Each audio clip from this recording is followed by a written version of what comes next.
Hello, everyone, and welcome to the 7th episode here on OB Talkwire. I am once again your host, Ian O'Brien. Thank you all once again for the support, especially on the last episode where I sat down and talked with my former head coach at Ursuline High School, now Niles McKinley, defensive coordinator Larry Kemp. That was a fun podcast. And if you haven't checked that out, I suggest that you go back to the channel before you watch this episode and immediately check out episode 6 because that was just a great conversation. We had great laughs, great stories about when I was the player and he was coaching me. You're going to have a fun blast with it, and you're going to hear a bunch of great Larry Kemp quotes, and we're also going to be talking about it at the end of that episode. If he's moved on, you know what I mean? If there's still some things going on, or if he's moved on. So that was a really good episode once again. But this episode that you're going to be listening to is also really good. I am going to sit down with Youngstown State punter Paddy Lynch. Paddy Lynch is not from the United States originally. He's from Australia, so he's an Australian mate. But it was just a great episode as we talk about his journey in Australia, coming from Australia to the United States, everything, how he came during the pandemic, how he had to be quarantined for 3 weeks, and he got COVID. He had to be quarantined again, and basically was thrown in 3 weeks right before the season in order to get ready for rugby punting against North Coast State. We also talk about the difference between Australian football and American football, the biggest difference there, and his favorite places in the United States compared to Australia. Once again, I want to thank everyone so much for the support I've gotten so far. The subscriber rate, the view rate is going up. I support you all. So now, let's get on with the show. Welcome everyone here. We are episode 7, OB Talkwire, and we are in the beautiful campus of Youngstown State University. I think this is what Bliss Hall is. We're at Bliss Hall. I graduated already, so I probably already forgot all the landmarks here for all we know because, well, it's been like a few semesters now, maybe 2. Anyways, I'm here with Youngstown State's punter. He is Australian, by the way, so if you speak Australian, you're from Australia, and you're listening in, respect. Well, I only have 2% of Canada listening, so I need 1% at least of Australia. Welcome on the show, Paddy Lynch. Thanks very much. Thanks for inviting me on. So real quick, Australian punter, first of all, and before you became a Penguin, you were in Australia, and you played, what was it, like Australian Yeah, football? so I played Australian football, and that's on a field. It's kind of a combination between rugby and soccer. It's on a field about 180 yards by 170. It's an oval, and basically the way we pass the ball to each other in that game is we punt. And I'm sure you've seen the way I punt the ball is the end over end style kick. Yeah. And that's based around the accuracy of it. And like I said, playing Australian football, I've been doing it all my life since I was about 5 years old. So the transition to American playing was pretty easy. Well, so what other sports are in Australia that besides like soccer, rugby? Do you have golf there? I imagine. Yeah, we have golf. I'm a big golfer. Cricket's a big one. Cricket. Yeah. I played cricket before. Oh wow. Yeah, actually, it was actually in one of the classes here where they had us do cricket. Oh, cool.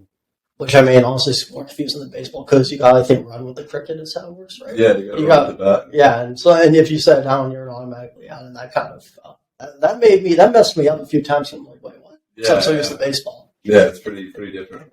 But so those are some of the different sports. You said you're a big golfer. Who's the best Australian golfer right now? I'd probably say Cam Smith. Yeah, Cam Smith. So are you going to be just like him or whatever? Are you like him when you go to the golf course? Not really, no. I can't shoot. I don't think I've ever shot like sub 90, so probably not. Sub 90. Yeah, I've actually been to the golf course a couple weeks ago.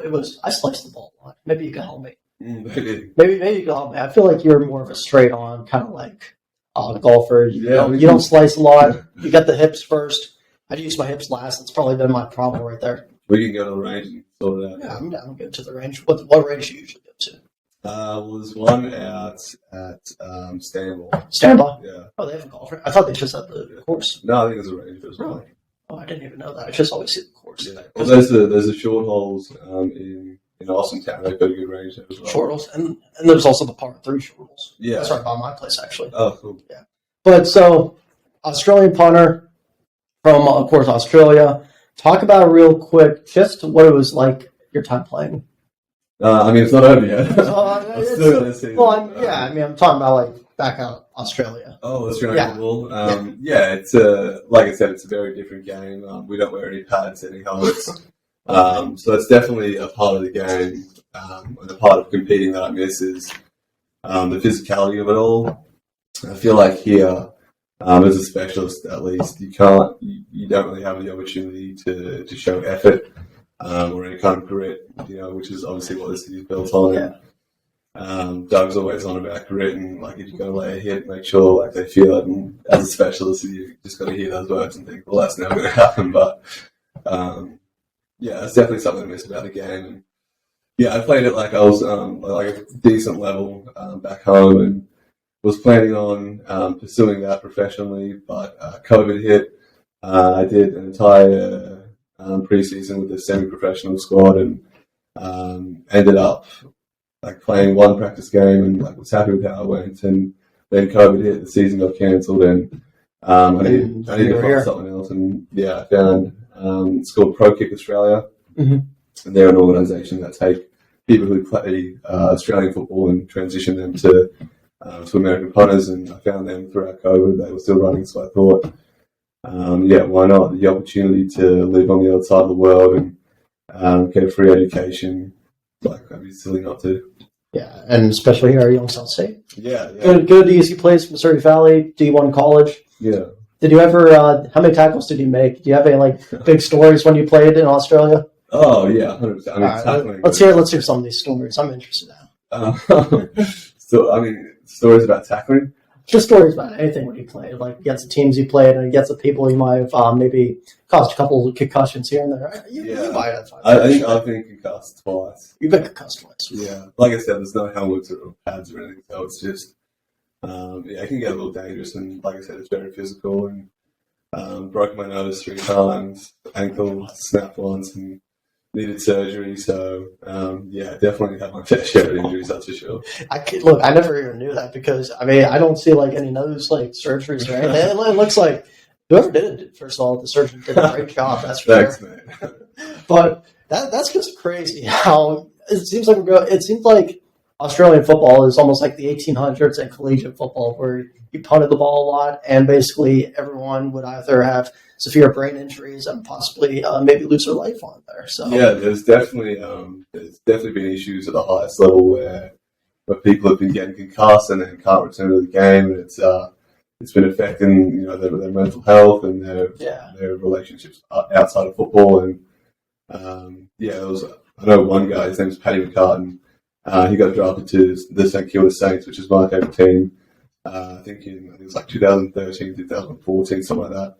And he went number 1 draft pick, was supposed to have an incredible career, but then just had a terrible run with concussion, and then had to take some time away from the game. Finally, now he's playing back at Sydney, Sydney Swans, and he seems to be doing really well there. So, although it's great to see him back on the park, there's definitely a lot of instances where people have to retire due to concussion and can't come back. And he didn't retire. He's still playing. He is now. He did have to take time away from the game, but okay. So he's unretired now for back. Okay. Yeah, and he's been doing pretty good. What do you say? Yeah. They've changed his role and he's adjusted to it well. So I think he's doing well. How many roles do you have in Australian football? Because it's mostly, again, as you said, like rugby and soccer mixed together. So you're pretty much, again, you're kicking the ball all the time. You're punting the ball. Of course, you've punted, I've punted and kicked before in high school, but it seems like that's usually your job. So how do you so it's almost like, you play soccer with the football kind of, or the rugby style ball. Yeah. It's, you have to kick it through, or kick it right to your teammate kind of. Yeah. So we'll kick it to our teammates around the ground. And as I said, the field's about 180 yards long, so you can't do that in one. So, there's a lot of kicking it, getting it from end to end, and then you kick it between some posts. Kind of like the uprights here, and then that's how you score, kicking it through the posts. Did you ever try being a place kicker? No, there's no. I mean, do you mean hitting that when I've been here? Well, even back when you're in Australia, were you able to kick it through the post pretty well? Yeah, but it's punting. Yeah, okay. So how does the point work like in Australian football? Is it because American football you score 6-0, PAT 7-0, a field goal 10-0? Yeah. I don't know if it's like a point that you work in Australian football for anything. Yeah. So I think the average score of about a game is probably around 80 all. So the way it works is there's on either end of the oval there's 4 posts, 2 big ones and then 2 little ones on the outside. If you punt the ball through the 2 big ones, it's 6 points, and then on the outside of that's 1 on either side. You hit the post, it's 1, and then if you hit the little one, it's nothing. So yeah. So if you hit the post, you get no points. If you hit the little post, 0 points. If you hit the big ones in the middle, it's 1. Really? Yeah. Oh well. So basically, in a game situation, all you gotta do is just aim for the big post. You don't even gotta make it. Well, no. If you get it between the 2 big posts, that's 6 points. So that's. Okay. Yeah. But even say like if you're tied, you can just get that 1 point. If you're tied, and like a game winner, kind of. Yeah. Now I don't know if the times are like soccer, where they just continue with like no breaks till it hits 90 minutes, or how does it work? So there's they're 20-minute quarters, but then they'll play stoppage time as well. So there'll be like anytime the ball goes out of bounds or there's a goal kicked and you're waiting for the ball to come back to the middle for it to restart. That's when the time will stop. And yeah, the way they initiate it the way like gameplay starts after a goal is kicked is similar to basketball. It's kind of like a tip-off in the middle of the ground, yeah. You do a tip-off with your feet, or do you they throw it up? Yeah, they throw it up. So wait, do you have to like headbutt it kind of like with soccer then? Or no. You can use your hands for that. Yeah, you tap it. Tap it, okay. Yeah. But so it has to be fingertips tapped though, right? You can palm, yeah. Okay, you can. Yeah. I didn't know because, sports like volleyball, you can like tap, but like it's like, what is it if you like use your palm or something? No, you're allowed to use your palm, your fist, whatever. Okay, perfect. I didn't see. That's why if I ever play and stuff like that, and you teach me the ropes, then I'd have to, learn about that too. Yeah, I mean, I don't think there's a whole lot of AFL here at the moment. There is something called the US AFL, which is USFL, yeah. No, US AFL. US Australian football. Australia. But there's no. I don't think there's any of that. No, it's copying the USFL. Yeah, almost. Yeah. Seems like they're all copying like names. It seems like doing all that. So you go from Australia all the way over here to Youngstown, a city of grit, as you said, but a city that's also had its shares of up and downs. Yeah. So the journey, because you probably had to leave your family, and you're flying all the way over to the country too, and it's a new area, mind you. I mean, you have a lot more population in the United States, North America, than you would in Australia for the most part. Yeah. A lot more places to go, definitely. So how tough was the transition from just going from one country to the next? Yeah, it was. I mean, there was a lot of things. There was a few culture shocks, a lot of things I had to get used to. I'd never seen snow until I got here, and I arrived in January, like mid-January of last year. And that's when we got the bad snow. Yeah, it was terrible. My special teams coach, Coach Harley, he picked me up from the airport, from Cleveland Airport. I had shorts and a hoodie on, thinking that'd be enough, and stupidly, it was not enough. That's enough for me sometimes. Yeah, I'll go in like shorts and hood. I mean, I'll get a big hoodie, but then sometimes I'll just wear shorts because I get into a building and it's like 80 degrees. It's almost like summertime. Yeah, right. Yeah, no, it's definitely. I still don't think I'm acclimatized to the snow, but that's something that took some getting used to. The jet lag was terrible for a couple of weeks. Just getting adjusted to the time zone. But like the people here are great. Youngstown's been. The coaches are so. They're so nice to me. They're very... Especially Harvey that brought you in, and Coach Phillips. He's done a really good job with his program, who, by the way, I'm trying to get on the podcast so we can maybe cross our fingers. Right. Yeah, he's, like Coach Doug's great. I think he's definitely got the program going in the right direction. I feel like I can't imagine how hard it could have been for him to come into a season and then have the whole COVID fiasco and trying to deal with that. I think he did well to do what he has done so far, and I'm really excited to see where he takes the program. Yeah, and you come in January, you're all set to go, basically. You're like, all right, my new rule's over here. I'm going to be the punter over here. And then all of a sudden, once again, pandemic hits, and everything just goes topsy-turvy over here. Your reaction to just, basically you had to figure out if we're going to have a season or not, and then next thing you know, we're going to the spring. How was that difficult for you because you were just ready to go, and then all of a sudden, next thing you know, so as I was saying before, I came over here in January, like a month before the spring season started. So I was well aware that the full season had been cancelled. And you came in 2021 of January, So kind of we're already in the mix of this, but still having all these restrictions. Yeah, the restrictions are tough. I had to get here in quarantine for a couple of weeks, and then a week later I got COVID, so I was back in quarantine. So you didn't even touch the field until... Yeah, I think I only had about 2-3 weeks of practice before my first ever game of American football at North Dakota State. So yeah, it was definitely an adjustment. Did you think that you were the starting punter kind of week one? Because I know there's you, DeSalvo, T. You guys work hard. I know you guys are all really good punters too. I mean, I know you punted again, Australian. They are high school punters. Had a lot of success in their high school. How tough was the competition between you three, do you think? Yeah, I mean, there's no I can't lie. They're great punters.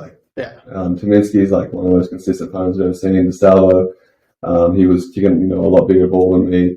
The advantage that I had was the way that I punt the ball with the rollout style, and credit where credit's due. DeSalvo's done a great job with his traditional punting, and but I think the reason I was brought over here was the rugby style punt, because Doug Phillips was at Cincinnati, and the punter that was there when he was there was James Smith. And he was one of the best rugby punters ever to do it. So when Doug got the job here, he said, I want an Australian punter. Called the organisation that I was with back home, and then my coaches back home said, hey, how do you feel about going to Youngstown High? Did minimal research about it, and came here. Because, like I said, the rugby punt's just something I'm so comfortable with. And you saw the good things about Youngstown, you saw the bad things about Youngstown. So you might have to be selling the good things, because you probably saw a lot of stuff come out from Youngstown. You're like, ooh, but then you saw the college, and you're like, okay, maybe this could work out. Something could happen. And next thing you know, your first game with North Dakota State, I know it wasn't the best game, of course, that whole spring season, but you had some moments punting. You had some pretty good. I don't know. What was your yardage? Did you ever have your average yardage of punting? On the first game against North Dakota State, it was 42 yards. 42 yards. Had to make a tackle as well, because I didn't give the ball enough hang time. Kind of line drived it a little bit, and some of that protection broke down. And I guess Australian football instincts took over and just laid a tackle. And this whole spring season's over with, and back to punting, and then go to the next season. First of all, as an athlete during the whole COVID year, it was definitely tough for you, because it's April, spring season's over. You only get about a month's of rest. Then you're back to weightlifting. You're back to practicing again, basically back to the OTAs, conditioning. And next thing you know, you're back to the fall ball. And I imagine you were just like, oh, where's my break, right? Yeah, it's definitely exhausting. But I came over here knowing that college football's a full-time job. Yeah. It's not like high school ball. I know you didn't play a lot of high school ball. But high school ball, pretty much when I was there, it's you're down from school, go to the practice, you go home. You know what I mean? And it's the same thing, kind of over. While college ball, you've seen what it is. For college ball, I want to ask you, what's your schedule like as a special teams guy? The full day schedule, when the season comes around. When the season rolls around, I think that's a preconception about, or a misconception about specialists that I hate, is that we don't work hard. I agree. The reality is we have just about the same schedule as everyone else, although we do have a lot less meetings.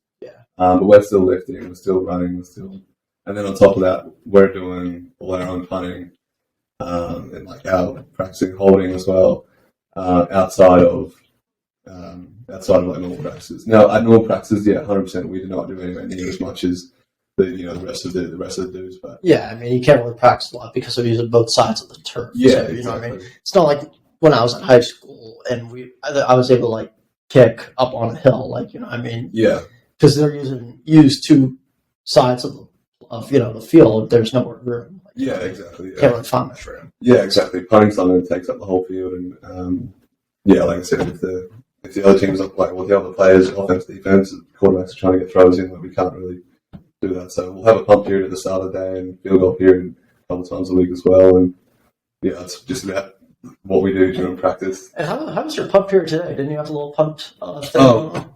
we're not into OTAs yet, but I was just practicing a bit. Yeah, just practicing a little bit. How have you?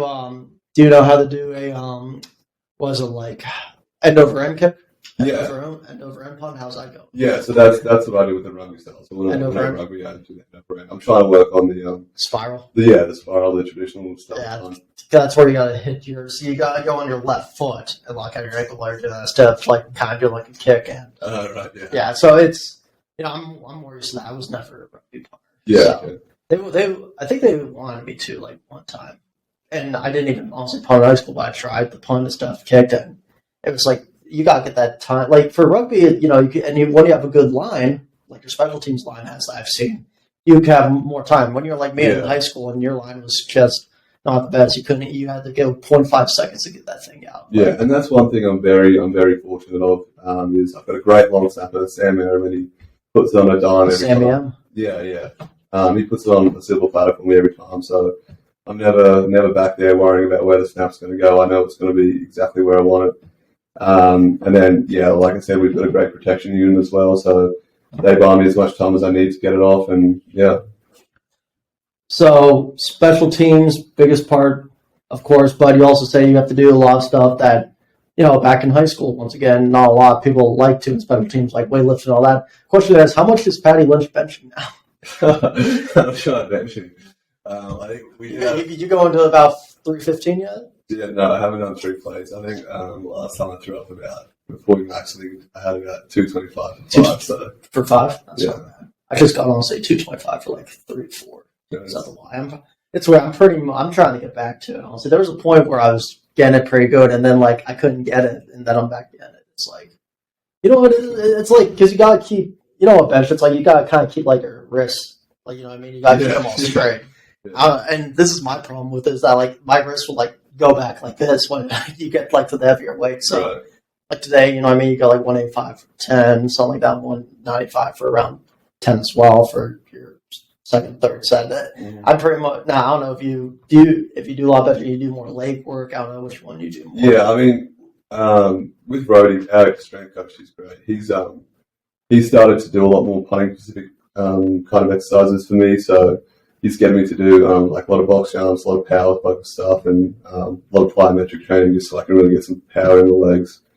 Because benching's great, and like I love doing bench and deadlift and all that, but when it comes down to it, is that really going to help me kick the ball a whole lot further? Probably not.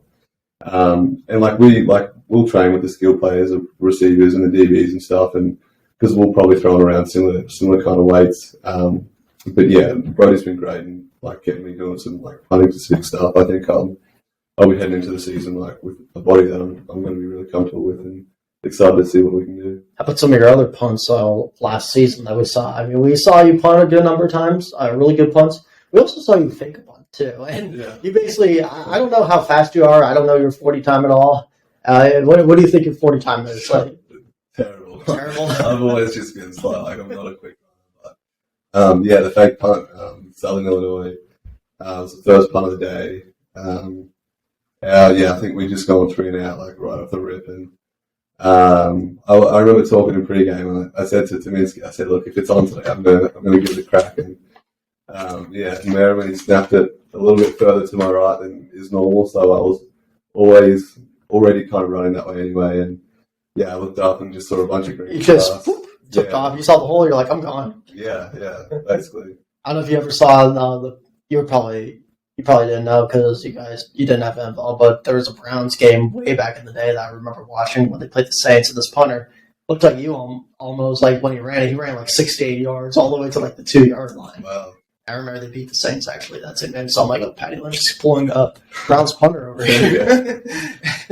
And everyone was hyped up that he did that too. I don't know how hyped you were. I don't know if you did a little trash talking too. Yeah, I don't know, 100%. I mean, I didn't do any trash talking. Celebrating with my teammates. I never thought I'd do something like that, but I'd always wanted to, and because I knew if I didn't get it, then I'd probably be. Coach said, if you didn't get that, you'd be on plane home. So, I'm very fortunate that I managed to get the first down. Coach Doug would just give you the death stare if you didn't get it. And you just be having your head down. But, it's almost, at least you did. See, I feel like, though, that he would love if you, like, had a little smack talking too. I feel like maybe. he's the type that I think would love that. Yeah, I talked to my former coach on the last episode that hopefully you do watch as well when this one's uploaded. Yeah. But he basically, so I did actually a money team man sell my sophomore year, and that's a no right there, especially when you have it because it's supposed to be a team. And my coach said to me one time, "You ever do that again, I'm going to break your fingers." Yeah, no, that's fair enough. I mean, yeah, Doug's massive on discipline. He hates, like any coach would hate giving away unnecessary flags. So yeah, I knew as soon as I got to the sideline, the ball had to go back to the ref. Because if a flag had been thrown, I don't think it would have had the first down, and yeah, it would have been playing. You got to hand the ball off to him. You know what I mean? You just can't flick it at him there. Exactly. I mean, for all we know, he drops it. He can actually throw the penalty flag right there. Yeah, 100%. So this season now, new season, a lot of coaches changes. Harvey's still your coach. Yep. Few things have shifted, of course, with everything. Peterson, Cole Peterson, of course, who was your player personnel that was supposed to have on the show a couple times. Scheduling conflicts have happened, but he's now because he's in Indiana now. Yeah. A few other coaches have left. Others have changed positions. How has, I guess, this whole staff change been? Is it comfortable for you because your guy's still there in Harvey? Or yeah, like I'm stoked that Coach Harvey's still there, and I'm not sure if you're aware, Chenzo, he's going to be playing a big role in the punt unit now, and like him and I have got a great relationship, just as Harvey and I do as well. So, I'm really happy with the fact that he's still here. Like a lot of the new coaches, our new defensive coordinator, I speak to him all the time, and I try to let him know that any time that your defense is about to come on the field, I'm going to do my best to put him in the best position to be able to, pin them deep and get a good opportunity when we get on the other side of the ball. What's been your favorite place so far, the punt for when you played at YSU? Besides the Ice Castle, of course, like your favorite place travel-wise? Michigan State was pretty cool. East Lansing, yeah. Yeah. Big Ten field. Yeah, Big Ten field. Back on grass field, which was nice for me because that's what I've grown up playing Australian football on. And my first game, I'll never forget that, North Dakota State. I mean, I'm not sure if you've ever been to the Fargo. I went with you guys on the trip. Yeah. The Fargo Dome's yeah, it was an unreal scenery. Yeah. Something I've never experienced. Yeah, it's playing under lights as well. I love playing under lights. And being indoors as well, not having to worry about wind, anything like that. It's so weird during that time, honestly, because again, it was pandemic season, and it still felt like there was a full packed house. Yeah, even with the limited crowd that they cut in half, it still felt like a full crowd. Yeah, and that's why I'm so excited that we're going back there this year, because I know the place will be packed and it'll be loud as. Yeah, it's gonna be extremely loud, even louder than before. Yeah. I don't know how much. Because your first game again was against North Dakota State. I don't know how much pressure you had that game. Were you like nervous at all? Yeah. Were you like super nervous? Were you like, I don't know if I could go on the field over here with all your nervousness? Or I'm lucky enough. One of my uncles, he's a sports psychologist, and he's dealt with a lot of like high level golfers. I'm not sure if you know Jason Day. He's a professional Australian golfer, and so he gave me a lot of tips and some methods that I could use to try and prepare myself for the best I could for that game. And one thing he did for me was he made a little playlist on Spotify. It's just like a bunch of crowd noise. So on the flight there and on the bus to the game, I was just listening to crowd noise and just, like imaging, like trying to visualize myself, what my punts would look like, what it's going to look like out in the field. And I think that held me in really good stead going forward. And when it came time that I had to punt, we went 3 in our first drive. So I was straight on. You were ready to go. Yeah, and like luckily enough, first punt I think it was about 45 yards, maybe 2 yards of return. We had like a really good coverage, and after the first one, I was like, okay, I can do this. Like this isn't out of my reach. I'm comfortable here, and from there I ended up having a pretty good game. Hello, everyone. Just a quick little word from our good old sponsor, Riverside.fm. Fake it till we make it, bud. This is a really good platform that I do all my podcasting on, either from those who I do it remotely overseas or who I ever do it in person with. We've had a couple right now from people who have been in different states, maybe going to be in different countries in the future, who knows? And of course, I've done these also in different facilities with different guests on my show so far. Once again, Riverside.fm, really good audio, really good voice synchronization and all that.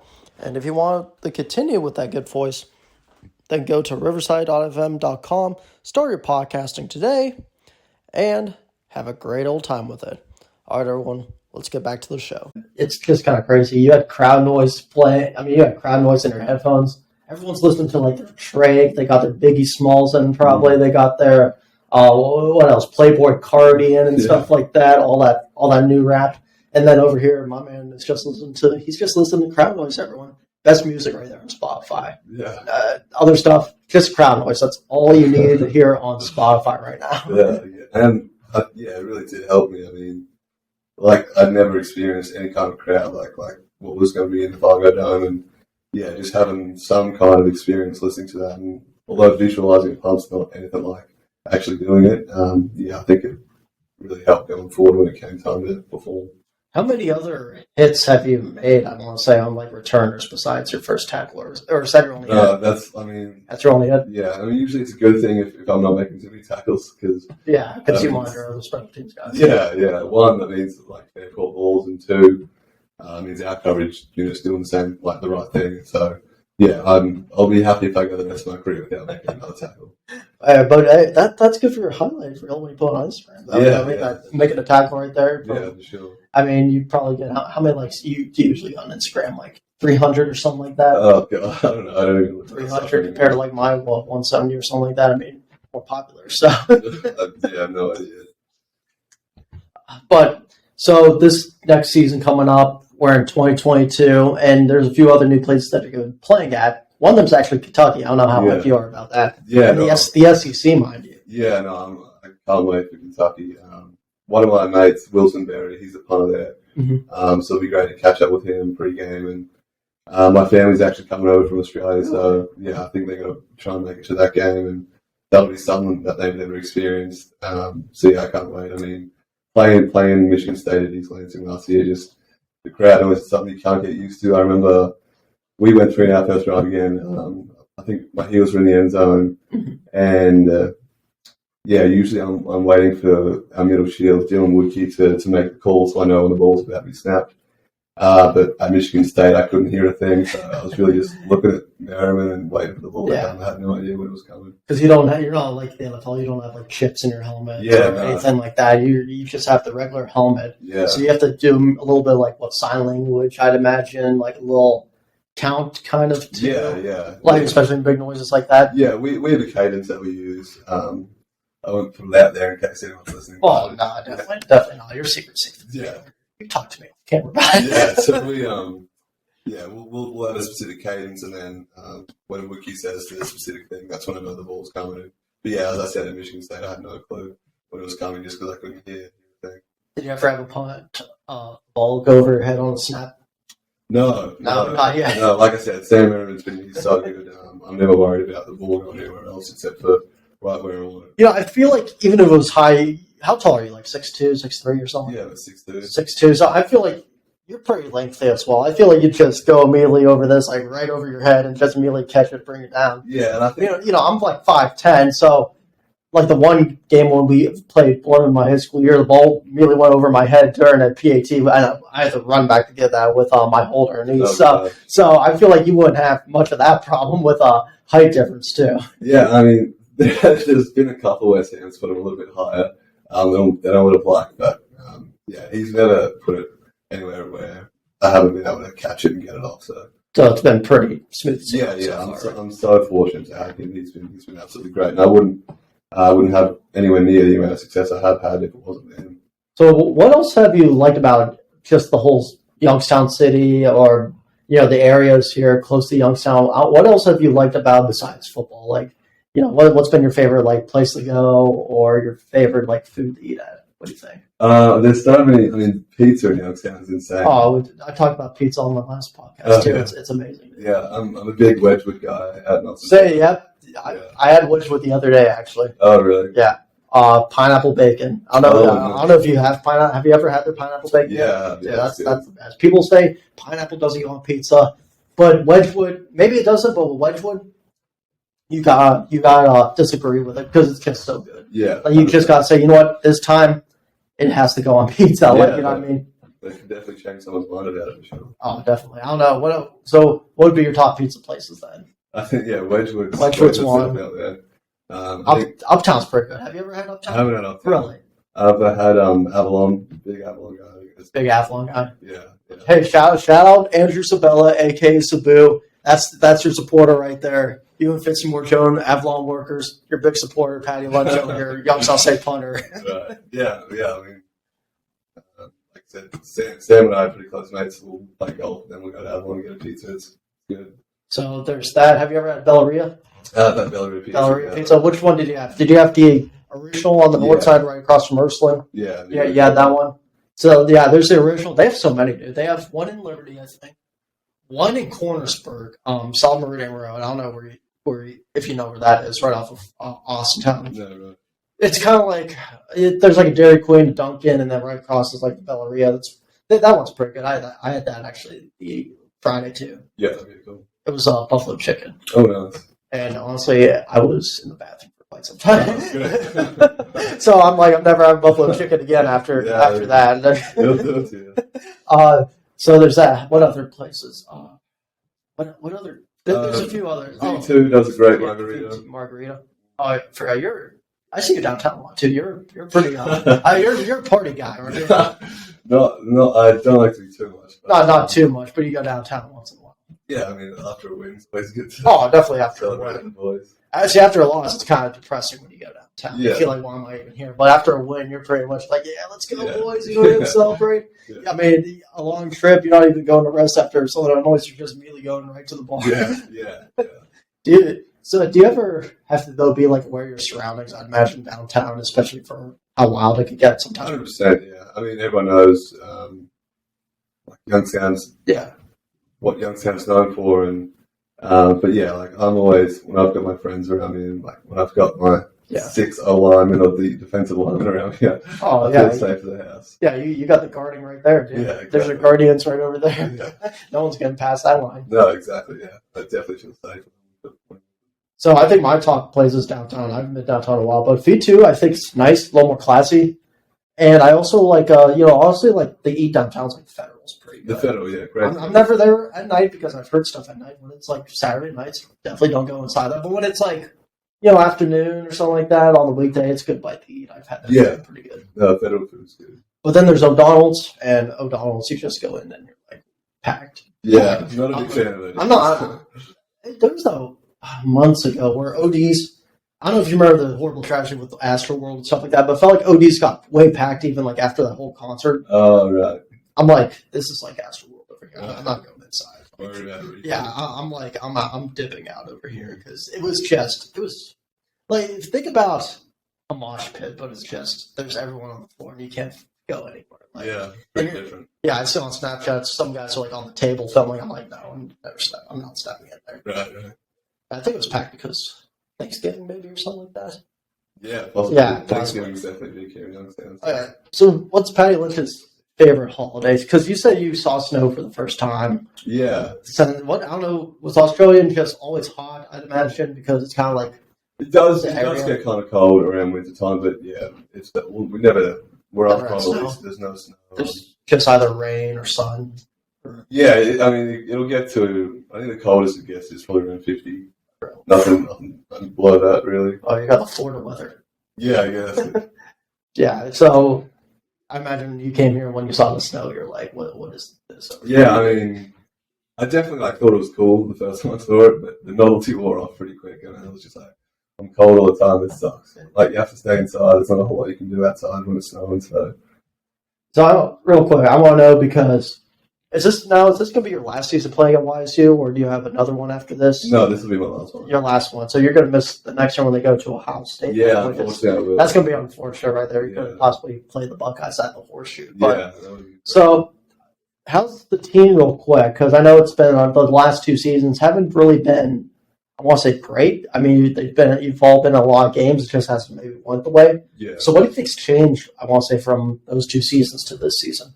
Well, as we were speaking about before, we've had a lot of staffing changes. A lot of coaches have come through from Cincinnati, so they've already got that chemistry. And I'm sure you've seen we've got a lot of high-level transfers coming in. Joey Grover from Cincinnati, and Marcus Hooker from Ohio State too. That's big. We got Trent Gillisan from Michigan State as well. He's a good tight end for us, and Yeah, I'm really excited to see good replacement for Ogletree too, who's in the NFL now. So that's a really good replacement. He was a big loss for us, but yeah, I think Keely will slot right in there.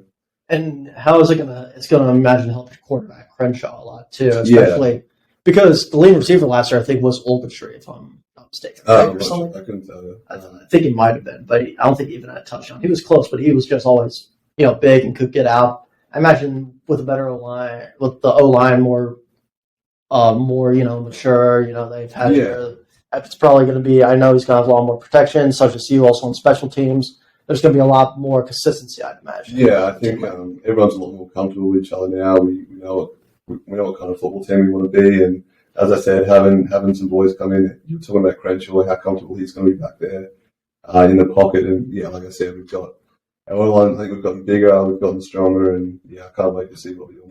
I mean, again, you said the whole staff turnover from Cincinnati, and Cincinnati last year, a 13-1 record. Exactly, not a bad program. Yeah, definitely not. I mean, Group of 5 team makes the Final Four in the playoffs.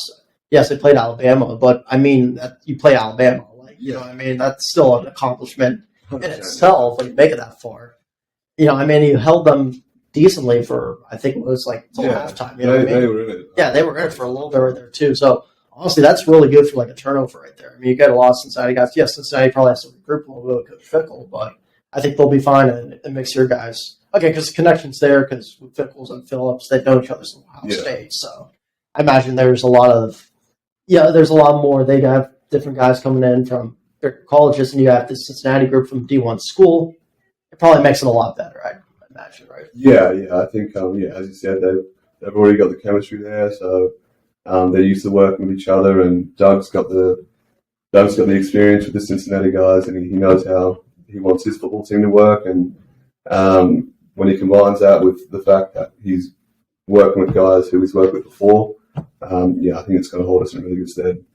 So, also, real quick, I definitely want to go on. We talked about the season already. We talked about a few other things that's been going on over here. I've seen you actually placeholding. I don't know how good of placeholder you are. You got any big placeholder stories, or are you going to be the next placeholder, or what? Hoping to be. Getting a lot of reps in it now. I was second string the whole last year, and now that our first string holder Nick's gone, I'm hoping I'm just slot right in there, and because for me it's more time on the field. I think it's a bit of a nerve settler as well, and how's that nerve set? Would you say?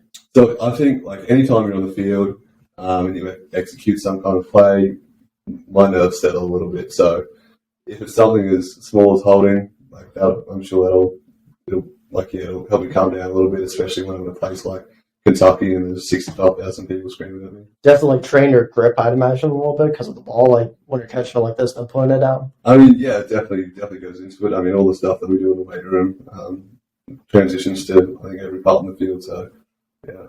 I wonder what's been the hardest workout so far that you've had? The hardest workout that you had so far at Youngstown State that you had to that you thought that you were on your last breath, probably falling to the floor. God, there's been a couple. There's been a few. So let me hear some of the stories.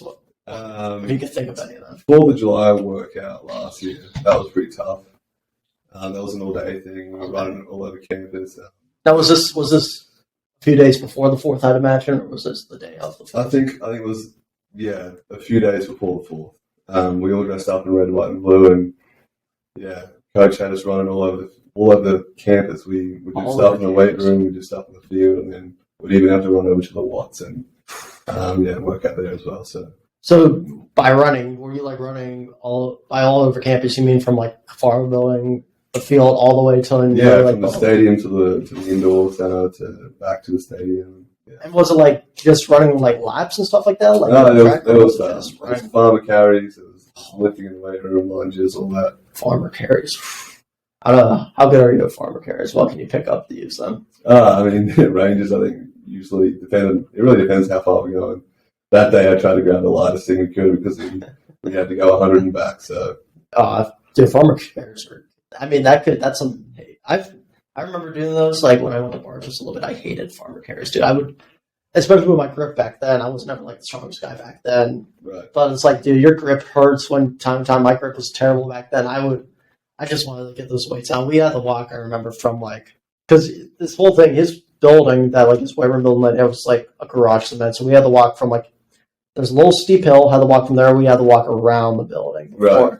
I don't know if you had something like that where felt like you had to walk around a building. But I mean, even just the run over to the walks, definitely that was tough. The stadium's killed. You did the steps. Yeah, that was tough. I definitely vomited far more than I would have liked to. But yeah, you gotta be careful with that because of dehydration or whatever. Yeah. That's one thing our athletic trainers are really great on, to make sure that we're hydrated, and then they'll have the water there for us when we need it. Yeah. So what's the best hydration that you use? I'd imagine after a workout or a game. A nice little Gatorade. Yeah. Do you take a little protein shakes? I know you have some of those. Some good. Yeah, we're fortunate enough that we'll get a protein shake after a workout, and during the game after a rep, I'll come on the sideline. Whether I probably don't need it or not, but I'll snack some Gatorade and a bit of water during workouts and stuff. Yeah. After, definitely Gatorade and some water. Dude, the Gatorade, I don't know what it is, but the Gatorade, when you get it out of the bucket that you guys have for practice, I don't know, it hits different. Yeah, it's not like Gatorade where you buy it at the convenience store or whatever, or the gas station. This one, I don't know if they put more sugar in it or whatever, but it tastes so much better. I think they're giving a ratio that don't really think it's a bit less water in it.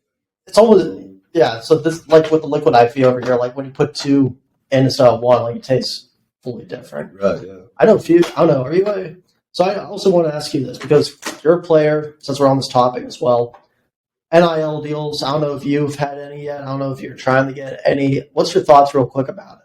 I think the NIL space is great for college football. I think it's going to make the quality of football a lot better because guys are going to understand now, okay, I'm getting paid for this. I need to perform. As for me, I'm on a student visa here, so any kind of NIL deal violates my visa. Really? I have to, pack my bag. So because as for me, I can't have too much involvement in it.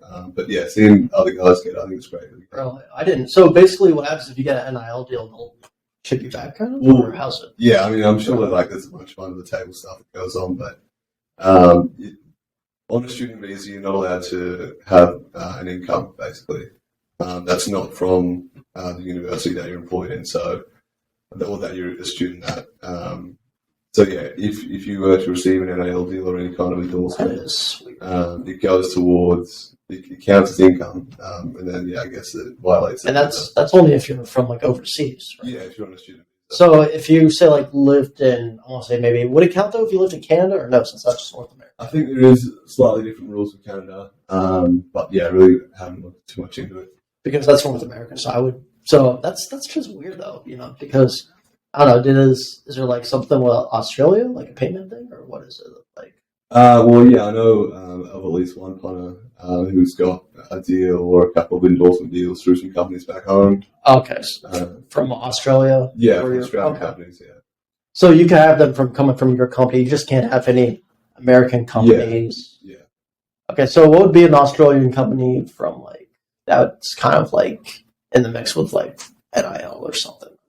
I haven't had a whole look into what it is, but I've seen one of my mates has got a deal, and I think it's just with some banking company. I think it can really be anything. It doesn't have to be football related or sports related. Okay, so it could be any sort of deal. Yeah.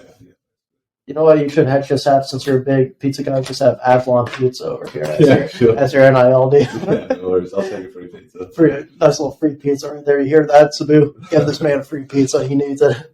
No, but that's just, so NILs, and you think that's benefiting a lot of the collegiate athletes. A lot of people also disagree, saying it's ruining it because a lot of people are transferring here.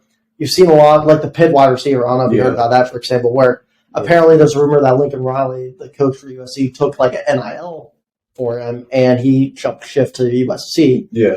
So I don't know if that's going to be a problem. Do you think of the issue, in the future? Do you think I think we'll see a lot more players floating around from school to school, especially now with the transfer portal rules and how easy it is to just go from one school to another. But the way I see it, there's so much money in college football. Why not hand some or give some to the athletes? Yeah. I think they deserve it. I think the hours they put in well worth it. So, yeah, I think. Well, especially in the past. I don't know if you heard a lot of college football stories in the past, like Richie Bush, where I don't know if you heard about that, where he got, he was paid a little bit, and they took away his Heisman. Yeah. Or, the President Trussell over here. I don't know if you that's going to be, of course, not the president here soon, stepping down, sadly, but I don't know if you heard that story ever, where he was at Ohio State, the whole tattoo thing. Meanwhile, again, I'm still mad about the Big Ten with that, because there was stuff going on behind the scenes at Penn State that were way more worse than what was going on with the whole Ohio State incident. You know what I mean? But I'm glad that we see NILs now. I just don't know how it's going to pan out in the future. I think there might be a boundary maybe about it. Because if they keep on having all these guys move everywhere, I feel like there's going to be maybe a boundary. I don't know if you think about it that way. Yeah, and I think I'm not 100% sure on what the current transfer portal rules are, but I believe there's a one-time transfer rule. You're allowed to transfer to one school, especially if you're already at an FBS level, or if you're at FCS. I think right now, if you go from FCS to FBS, the only way you can play immediately is if you're a graduate transfer. And I think that's a great opportunity. But I think, give a kid 4 years at school, let him get his degree, and then if he wants to go somewhere else and maybe he's performed really well and wants to play at a higher level, a higher college, give him the opportunity to do that. And I think that rule really aligns with that. Mm-hmm. So that's all going on, the NIL stuff. And, again, once again, the season's going on. What are some games we should look for Youngstown State football this season? I mean, game 1 to Kane, I think we're just so ready to get out there. I think it's 54 days now until we take the field against them, and they're obviously only an hour and a half down the road. So I'm sure their fans will be here and ours will be here as well. So, any season opener is going to be awesome. So Duquesne, is Kentucky the second or third game? Kentucky's the third. We've got Dayton. Dayton's going to be pretty good. And that's here, right, against Dayton? Yeah, we've got 2 home games in a row, then we're at Kentucky. And then the fourth game is... I believe it's North Dakota State. At the Fargo. So you've got, those 2 games again are a little bit tougher. We've seen YSU beat them in the past. Those next 2, though, are going to be definitely like the challenge I'd mention of the year right there. Yeah, we're up for it. We can't wait to get out there and put Youngstown on the map and show them what we're made of. Because I know there's been rumors about all the whole conferences. I don't know if you think YSU's going to move conferences once you graduate, or if they're going to stay. Because again, you travel all the way to a little bit West Coast, but not really, West Coast. To play the Dakotas, there's Illinois, Indiana. Those are the closest ones. But then, Dakotas, Murray State, since they joined. I don't know where Murray State actually technically. I think on the conference issue, I think Youngstown State will end up being in the MAC eventually. Right.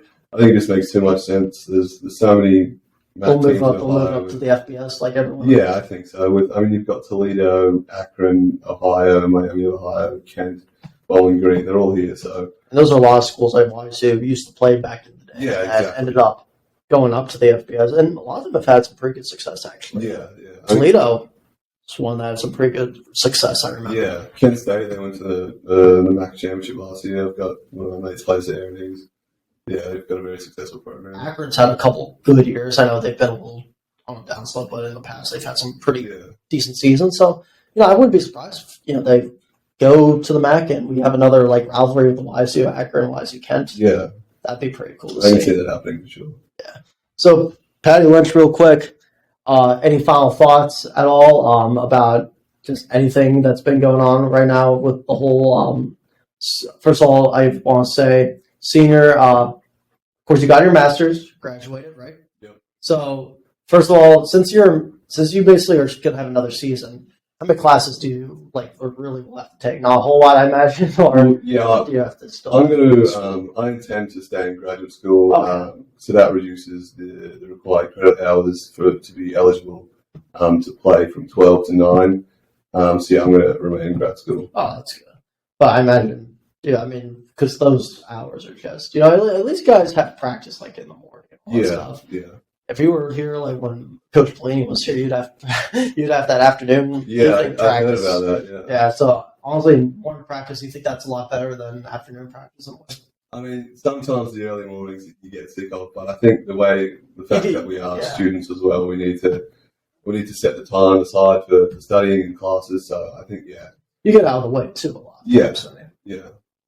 So Any other final thoughts that you have? Any favorite foods that you like? Anything with your Australian fans that might be tuning into this? Anything you want to say to them? I don't know how many of them will be watching this, but I'm just very appreciative you invited me on here. Really enjoyed it. Of course, anytime. Look, I have all the guests on. I appreciate all the guests for coming. Again, there was no way I was going to do an episode in the Roadway and Motel, that's for sure. Especially with the signal there was no way. And people are saying that was a bust, but hey, you'd rather be safe than be sorry. You know what I mean? Yeah. But all right, Paddy, thank you for coming on, my man. And it was good to see you again too. I mean, hey, first of all, the Nike gear, fire. You know what I mean? I'm still waiting on mine, even though I told Ollie, I said, hey, I know I graduated, but I'm still waiting for mine over here. Let me know when it comes in. Yeah, I'm still waiting for mine. But no, really, I appreciate you for coming on. Youngstown State punter, Division I punter, first of all. And possible, maybe, a future NFL punter? Or are you looking at that? Yeah, 100%. 100%? Yeah, I'll give them my best shot, for sure. Hey, the film's looking at you. The scouts are coming. So you got to see what they're going to be doing. Yeah, for sure. All right, Patty, thank you for coming on, my man. Thanks for having me. Anytime. Appreciate all of you once again for tuning in to this episode, OB Talkwire, episode 7, episode 8.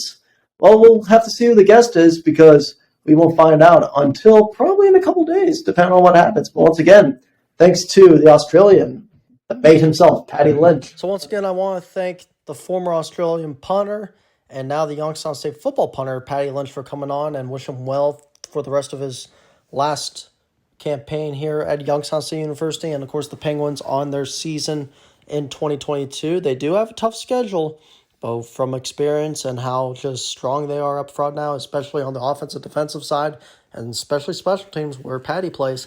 This team could be going far this season. Once again, I want to thank Paddy Lynch for coming on the show. Great guy, one of my great friends. And we might have some of the other specialists on the show maybe here in the future, so you have to stay put for that. But the next guest on the show, well, for now, it's a TBA. We do have possibly the man himself who is in the Roadway and Motel, Michael Jones. He might be coming on here, and you'll get a tweet at my Twitter, at Ian OB O'Brien, and in fact on my Instagram at OB O'Brien 41. That will be where all the information will be, and my Snapchat too, OB the Kicker 41, when you got to know who the next guest is. And maybe Mike Jones and maybe Glenn Griswold here. He's going to be, I think, next week. So we do have some schedules going on. I think 2 weeks from now, possibly, we could get Cleveland Brown, one of the Cleveland Browns writers and one of those Browns websites. And Grant Puskar possibly on. He's a really big Browns fan. He knows a lot of the players too. That would be cool if we could get him on as well. And we'll just have to see what happens with that. Once again, you could get all my notifications, OB the Kicker 41 Snapchat, OB O'Brien 41 Instagram, and Ian OB O'Brien on Twitter. Once again, I want to thank Paddy Lynch for coming on and wish him luck to the season. And to all the fans, thank you all for the support. And I'll see you all on the next episode of the OB Talkwire.